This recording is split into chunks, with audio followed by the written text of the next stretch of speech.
3.5 शुभ मुहूर्तांपैकी एक मुहूर्त असणारी अक्षय तृतीया आज साजरी झाली। या मुहूर्ताला स्वयंसिद्ध मुहूर्त मानलं जातं। आजच्या दिवशी केलेलं कोणतंही काम अक्षय अर्थात ज्याचा क्षय होत नाही असं कायमचं ठरतं असा दृढ विश्वास आहे।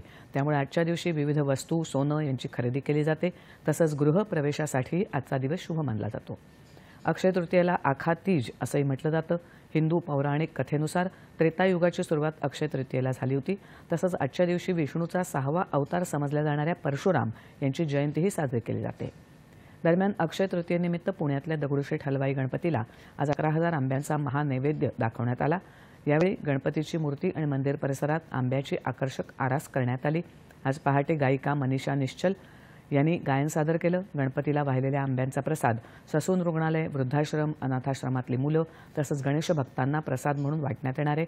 आंब्याचे व्यापारी देसाई बंधू आंबेवाले यांच्या वतीनं हा नैवेद्य अर्पण करण्यात आला आहे। तुळजापूरच्या श्री तुळजाभवानी मातेची अक्षय तृतीयेनिमित्त अलंकार महापूजा मांडण्यात आली।